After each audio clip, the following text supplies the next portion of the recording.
کیا ایسے گھر کی بیٹی محمد بن قاسم کو پیدا کرے گی؟ کیا ایسے گھر کی بیٹی ایسی ماں بنے گی جیسی صلاح الدین ایوبی کی ماں تھی؟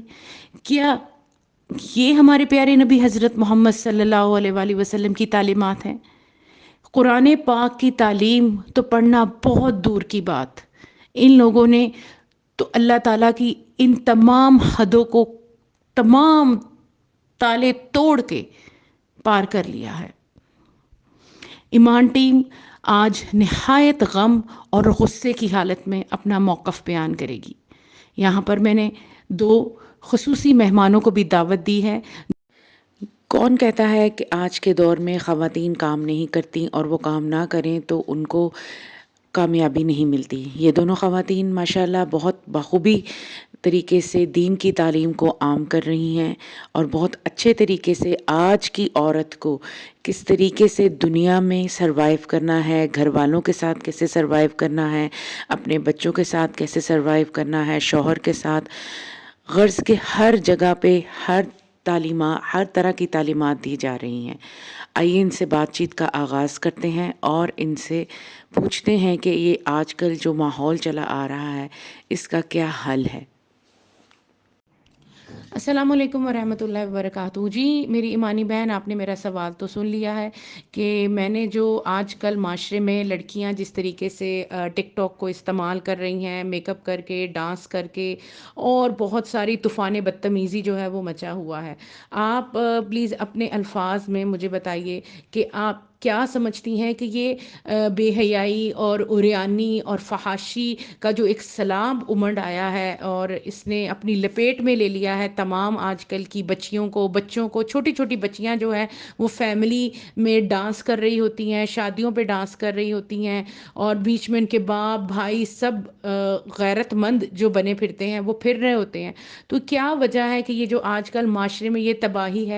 آپ کا سوال ماشاءاللہ بہت بہترین ہے، اور یہ جو عریانی ہے، فحاشی ہے، بے حیائی ہے، تو اگر آپ دیکھیں کہ کوئی بھی چیز جو ہے معاشرے میں ایک دم نہیں آ جاتی، بلکہ اس کے سٹیپس ہوتے ہیں، اور حدیث کا مفہوم ہے کہ جب حیا نہ رہے تو انسان جو چاہے مرضی کرتا رہے، اور ہمارا بھی وہی حال ہے۔ ابتدا میں اگر ہم لوگ دیکھیں ٹک ٹاک کو یا دوسرے تمام چینلز کو جو اس طرح کے میڈیا ہیں، تو وہاں پر اتنی کھلی بے حیائی نہیں ہوتی تھی، ایک حد تک ہوتی تھی، کمرے میں ہوتی تھی، یا تھوڑی بہت جو ہے شرم کا دامن انہوں نے پکڑا ہوا تھا۔ لیکن آپ یقین کیجئے کہ جب میں نے قرآن میں یہ آیت پڑھی اللہ تعالیٰ کی کہ ایک خوف کی وہ قسم بھی ہوتی ہے، عذاب کی ایک قسم ہوتی ہے کہ جس میں عذاب قوم جو ہے عذاب کا اس طرح سے شکار ہو جاتی ہے کہ قوم کو خود بھی نہیں معلوم ہوتا۔ یعنی اگر آپ دیکھیں تو ہم میں آج کون سی ایسی برائی ہے جو بطور امت مسلمہ ہم میں موجود نہیں؟ ہم میں وہ تمام برائیاں موجود ہیں جو گزشتہ اقوام میں ایک برائی ایک قوم میں موجود تھی، لیکن ہم میں وہ تمام برائیاں موجود ہیں۔ کیونکہ ہم اللہ سے دور ہو گئے ہیں، کیونکہ مغربی قوتوں نے اپنا وقت، اپنا پیسہ لگا کر ہمارے دماغوں کو مفلوج کر دیا ہے، ہمارے دماغوں کو بالکل بیکار کر دیا ہے، اور ہم وہی کرنا، وہی سننا، وہی بولنا پسند کرتے ہیں جو وہ اپنے میڈیا کے ذریعے، اپنی افکار کے ذریعے ہمیں سکھا دیتے ہیں۔ ابھی بھی وقت ہے، خدا را اس سب سے خود کو آزاد کروا لیجئے، اور اس کا ایک ہی حل ہے کہ قرآن اور سنت سے جڑ جائیے۔ اس کے علاوہ اس بے حیائی کو چھوڑنے کا اور کوئی بھی طریقہ نہیں، اس کی روک تھام کا اور کوئی بھی طریقہ نہیں ہے۔ اگر ہماری بچیاں ہمارے سامنے ناچتی ہیں تو کیونکہ ہم ان کو اپریشیٹ کرتے ہیں، ہم ان کو پسند کرتے ہیں، باقاعدہ ان کی ویڈیوز بنا کر جو ہے وہ اپلوڈ کی جاتی ہیں، پھر بچوں کو ساتھ بٹھا کر دکھایا جاتا ہے، تو بچے تو معصوم ہوتے ہیں۔ اگر ہم انہیں حضرت ابراہیم علیہ السلام کے راستے پر چلائیں گے، انہیں کائنات پر غور و فکر کرنے والا بنائیں گے، انہیں حضرت موسیٰ علیہ السلام کی طرح ہر ایک موقع پر اللہ تعالیٰ سے دعا کرنے والا بنائیں گے، تو آٹومیٹیکلی وہ اس گناہ کے راستے سے انشاءاللہ آہستہ آہستہ اللہ کی توفیق سے دور ہو جائیں گے۔ لیکن اگر ہم بطور ماں، ایک بہن، اور سب سے اہم رول ایز اے ٹیچر ہم ان کو غلط اور صحیح کے بارے میں بالکل اچھے طریقے سے گائیڈ نہیں کرتے تو یقین کیجئے کہ ہم سب اس گناہ میں ان کے ساتھ برابر کے شریک ہیں۔ کہ آپ مجھے اس بارے میں بھی گائیڈ کیجئے کہ جو یہ ماں باپ ہیں ان کا کیا کردار ہے اس سارے معاملے میں؟ ماں باپ کہاں ہیں؟ ماں باپ کیوں نہیں دیکھ رہے اپنے بچوں کو؟ انہوں نے کیا دیکھنا چھوڑ دیا ہے یا وہ خود بھی ان چیزوں میں ملوث ہیں؟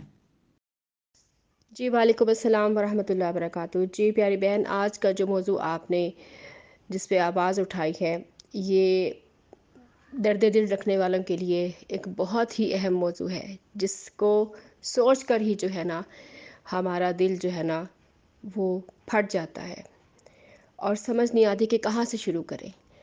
دیکھیں، یہ جو فتنہ آج کل پھیل رہا ہے وائرل ہونے کا، وائرل کا یہ لفظ ہی اتنا وائرل ہو چکا ہے، اس کے لیے ہم لوگ پاگل ہو چکے ہیں، بڑے سے لے کے چھوٹے بچے تک۔ اور ایک ہی بات ہمارے ذہنوں میں ہے اس میڈیا کے تھرو جو آ گئی ہے، وہ یہ کہ کس طرح سے ہم مشہور ہو جائیں۔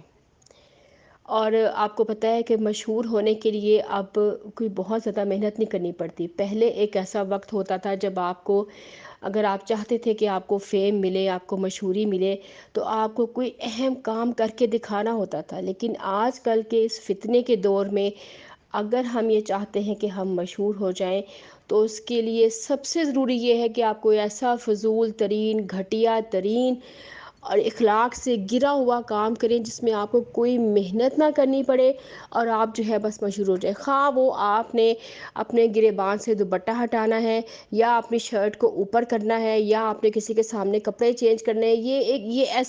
یہ ایسی چیزیں میں آپ کو بتا رہی ہوں جو کہ یقیناً آپ کو اچھی نہیں لگ رہی ہوں گی سننے میں، کیونکہ جتنے بھی صاحب دل لوگ ہیں نا، صاحب ایمان، ان کو یہ باتیں اچھی نہیں لگتی ہیں۔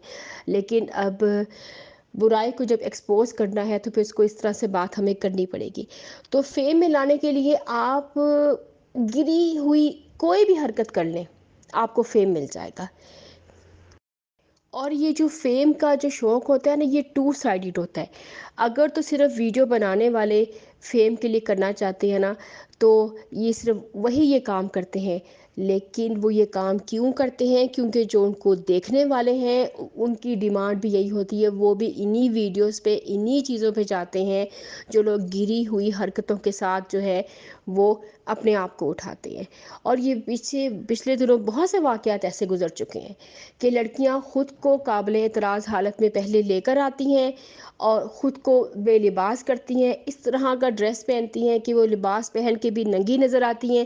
پھر اس کے ساتھ جب کوئی ایک یا دو واقعہ ہو جاتا ہے اور پھر وہ کیا کرتی ہیں کہ رونا دھونا ڈال دیتی ہیں، مظلوم بن جاتی ہیں، ہائے ہمارے ساتھ یہ ہو گیا، ہمارے ساتھ زیادتی ہو گئی، ہماری عزت کو پامال کیا جا رہا ہے، ہماری عزت نہیں رہی۔ اللہ کی بندیوں، تم یہ تو دیکھو کہ پہلے تمہاری عزت تھی کہاں پہ۔ اپنا ماضی، اپنا پاسٹ چیک کرو کہ تمہاری جو بے عزتی ہوئی ہے آج اس ماضی کی وجہ سے ہی ہوئی ہے۔ کس قسم کی عزت تلاش کر رہی ہو تم؟ بے عزتی تو اس بندے کی ہوتی ہے کوئی ڈھکا چھپا ہو، جس کو کسی نے دیکھا نہ ہو، جو لباس و حجاب کی ساری شرائط پوری کر رہا ہو، پھر اس کے ساتھ کوئی ایسا معاملہ ہو جائے خدا نخواستہ۔ لیکن جب آپ خود ہی ایسی کیفیت میں اپنی ساری ویڈیوز، ساری چیزیں آپ بنا رہی ہیں، پھر اس کے بعد آپ کہتی ہیں جی میری یہ ویڈیو لیک ہوگی، میرے ساتھ بڑا ظلم ہوا ہے، میں یہ کروں گا، تو پہلے تو تم خود ننگا ہوتی ہو، اس کے بعد پھر تم روتی ہو کہ میرے ساتھ ظلم ہو گیا۔ تو جیسے کو تیسے والا معاملہ جو ہے نا، پھر وہ قسمت آپ کے ساتھ کرتی ہے۔ جن لوگوں کے لیے آپ یہ کام کرتے ہیں، آپ کو وہ آگے سے اسی طرح کے آپ سے بھی ڈبل واہیات جو ہے نا وہ لوگ ہوتے ہیں جو آپ کو اس طرح سے ٹریٹ کرتے ہیں۔ تو کہنے کا مقصد یہ ہے، ٹو سائیڈڈ کام ہے یہ، دونوں طرف سے ہوتا ہے یہ۔ اور تکلیف اس بات کی ہوتی ہے کہ ہم جو ہے نا ایک مسلم ملک میں رہتے ہیں۔ تکلیف اس بات کی ہو رہی ہے کہ ہمارے ملک میں اسلام کا جو ایک نام ہے صرف ایک نام رہ گیا ہے۔ یقین کیجئے ہر بندہ اپنی مرضی کر رہا ہے، اور اپنی مرضی میں سب سے پہلی مرضی جو اس کی یہ ہوتی ہے کہ میرا اپنا لائف سٹائل ہے، اور وہ دین کو ایک سائڈ پہ رکھ دیتا ہے کچھ ایونٹس کے لیے، رمضان کے لیے، ربیع الاول کے لیے، یا 9-10 محرم کے لیے، یا کچھ خاص ایونٹس کے لیے اس نے اسلام کو پیک کر کے رکھ دیا ہے۔ باقی وہ کہتا ہے کہ میری اپنی لائف، اس میں کوئی ڈو نہیں، کوئی ڈونٹس نہیں، جیسے میں چاہوں گا ویسے میں جیوں گا، کیونکہ یہ دنیا ہی سب کچھ ہے اور مجھے یہیں پہ رہنا ہے، مجھے اسی کے لیے سب کچھ کرنا ہے۔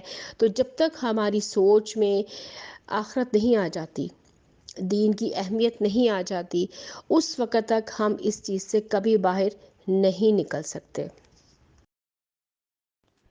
اچھا، ٹک ٹاکرز جو ہیں وہ یہ فالوورز، یہ ویوز، یہ یوٹیوب پہ سبسکرائبر، یا یہ کیا اس کے لیے ایسا کرنا کہ اس کے لیے اریانی دکھانا، اس کے لیے اپنے جسم کو دکھانا، اس کے لیے اوٹ پٹانگ حرکتیں کرنا، ناچ گانا، اور اس کے لیے ایسی کبھی منکی کی طرح لٹکنا، کبھی اس طرح کے فیسز بنانا، یا اس کیا اس انہی چیزوں کے ذریعے ہی ہم ٹک ٹاک پہ، فیس بک پہ یا یوٹیوب پہ شہرت حاصل کر سکتے ہیں؟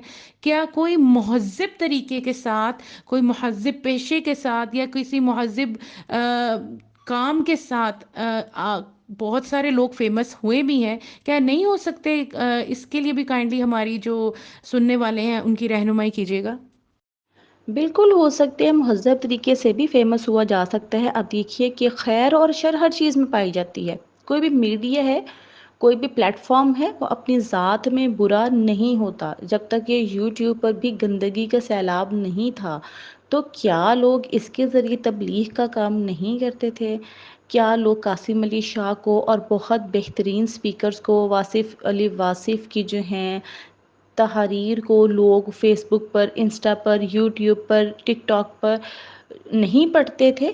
پڑھتے تھے، سنتے تھے، لیکن اب ایک ایسا طوفان بدتمیزی برپا ہو چکا ہے کہ ناچنا، گانا اور جانوروں کی طرح کھڑے ہو کر کھانا پینا، ہر وقت مغربی تہواروں کے پیچھے لگے رہنا، یہ سب آہستہ آہستہ ایک پراپر پلاننگ کے تحت ہمارے دماغوں میں بٹھا دیا گیا ہے کہ اس کے بغیر آپ کامیاب ہو ہی نہیں سکتے۔ اور اس کے لیے نوجوان نسل کا دماغ اس بات پر اڑ گیا ہے کہ جب تک وہ سم تھنگ یونیک نہیں کریں گے ان کو ویوز نہیں ملیں گے، اور اس کے لیے خواہ ان کو اپنی عزت سے ہاتھ دھونے پڑ جائیں، خواہ ان کو اپنی جان سے ہاتھ دھونے پڑ جائیں، خواہ رشتے ٹوٹتے ہیں تو ٹوٹ جائیں، لیکن ان کو اپنے ویوز چاہیے ہی چاہیے۔ یاد رکھیے گا، یہ ویوز، یہ ریٹنگ، یہ سب کچھ، یہ بے ہنگم زندگی، سب کچھ ادھر رہ جانا ہے۔ جب ہم نے مر جانا ہے، اگر انسان کے ذہن میں یہ سوچ ہو، ایک بچے کو ہم یہ دے دیں سوچ کہ بیٹا آپ یہ سوچ لیں کوئی بھی کام کرنے سے پہلے کہ جب ہم لوگ مر جائیں گے، اگر ہم لوگ کوئی اچھا کام کر جاتے ہیں جس کی ہمیں دلیل قرآن اور سنت سے ملتی ہے، تو وہ کام ہماری صدقہ جاریہ بن جائے گا۔ لیکن اگر ہم لوگ اسی طوفان بدتمیزی میں لگے رہتے ہیں تو ایک گناہ جاریہ ہم اپنے پیچھے چھوڑ کر جائیں گے، اس وقت ہمارے کام کچھ بھی نہیں آئے گا۔ یہ دنیا والے تب ہمارے کام نہیں آئیں گے۔ یہ بے ہنگم، بے حیا قسم کے یوٹیوب کے، ٹک ٹاک کے چینلز، لوگ ہمارے کسی بھی کام میں نہیں آئیں گے، ہمارے اکاؤنٹ کو تو کوئی دیکھنے والا ہی نہیں ہوگا۔ یہ ہمارے پاس افیکٹو میڈیا ہے، افیکٹو پلیٹ فارمز ہیں جن کا ہم چاہیں اچھے طریقے سے استعمال کر سکتے ہیں، اور بالکل مہذب لوگوں کو سنتے ہیں، لیکن مہذب لوگوں کی بات مہذب لوگ ہی سنتے ہیں۔ اب دیکھیے، ہم نے بھی بچپن سے سنی ہوتی ہے کچھ مثالیں، اور مثال ہے تو بری، لیکن چلے اب چونکہ موقع محل کے حساب سے فٹ آ رہی ہے تو میں بتا دیتی ہوں کہ بندر کیا جانے ادرک کا سواد۔ ٹھیک ہے، ایک انسان ہے جو ہے ہی بے ہنگم، اس کی روح میں سکون ہے ہی نہیں، بس اس کو اپنے علاوہ کچھ نظر آتا ہی نہیں، میں ہی میں ہوں، میرے ایسے بال ہو، میری ایسی چال ہو، میری ایسی فزیک ہو، مجھے اپنی یہ چیز شو کرانی ہے، یہ چیز نہیں شو کرانی۔ جب اس کا اسکول آف تھاٹ، اس کا دماغ یہیں تک ہی محدود ہو جائے گا، وہ کنویں کا مینڈک بن کے رہ جائے گا، تو ہم اس سے کچھ ایسی اچھی امید کیسے کر سکتے ہیں؟ پڑھی لکھی باتیں، پڑھے لکھے چینلز مہذب لوگوں کے لیے ہوتے ہیں، جن کی سوچ میں، جن کی شخصیت میں ٹھہراؤ ہوتا ہے۔ وہ لوگ مہذب چیزوں کو سننا، مہذب چیزوں کو دیکھنا اور مہذب چیزوں کو آگے پھیلانا وہی لوگ پسند کرتے ہیں، ورنہ جو ہمارا بے شعور معاشرہ ہے اس میں وہی بات ہے کہ دین بالکل انجان ہو کر رہ گیا ہے۔ بہرحال حق ہوتا ہے اور باطل باطل ہوتا ہے۔ اچھا ایمانی بہن، مجھے ساتھ یہ بھی بتائیے گا کہ کیا جو یہ ٹک ٹاک پہ ڈانس کر کے اور یوٹیوب کے اوپر بری خبریں پھیلا کے، برے تھم نیل لگا کے، کیونکہ تھم نیل میں جو ہوتا ہے، اگر اکثر آپ نے دیکھا کہ ویڈیو کو کھولیں تو اندر وہ چیز نہیں ہوتی، یہ سوائے ایک ویو لینے کے لیے یا اپنے سبسکرائبر بڑھانے کے لیے ایک چال چلی جاتی ہے، تو یہ کام کر کے ہی پیسہ کمایا جا رہا ہے، تو کیا یہ پیسہ ان کا حلال ہے؟ کیا ان کا ایسا کرنا جو ہے وہ اس طریقے کا عمل ہے کہ اس کو قابل قبول کر رہی ہے عوام؟ اور عوام کیا واقعی یہ والا انٹرٹینمنٹ چاہتی ہے؟ عوام کس قسم کا انٹرٹینمنٹ چاہتی ہے؟ کیا واقعی ہمارے گھروں کا ماحول اتنا آلودہ ہو چکا ہے کہ بچیاں اور بچے انٹرنیٹ پہ ایک طوفان بدتمیزی مچایا ہوا ہے؟ انہوں نے ڈانس کر کے اور میک اپ والی ٹٹوریل دکھا کر عورتیں سامنے بیٹھ جاتی ہیں، مرد سامنے بیٹھ جاتے ہیں، اور عجیب سی باتیں بھی کی جاتی ہیں، لائیو کالز کی جاتی ہیں، ان میں ایک دوسرے کو سزائیں دی جاتی ہیں، اور وہ ایسی بےہودہ سزا ہوتی ہے جو اس کو لڑکی کو یا لڑکے کو کرنی ہوتی ہے، اور پھر بعد میں ان کی ویڈیوز بنا کر ان کو پیش کر دیا جاتا ہے عوام کے سامنے۔ اس کا جو اچھے بندے ہیں، جو صحیح معنوں میں ان کاموں کو ناپسند کرنے والے لوگ ہیں، وہ ان کے آپ کے نظریے میں ان پہ کیسا اثر پڑتا ہے؟ اور یہ کرنے سے جو کام یہ جو شروع ہو چکا ہے، کیا اس کی روک تھام کے لیے کوئی کام کیا جا رہا ہے پاکستان میں؟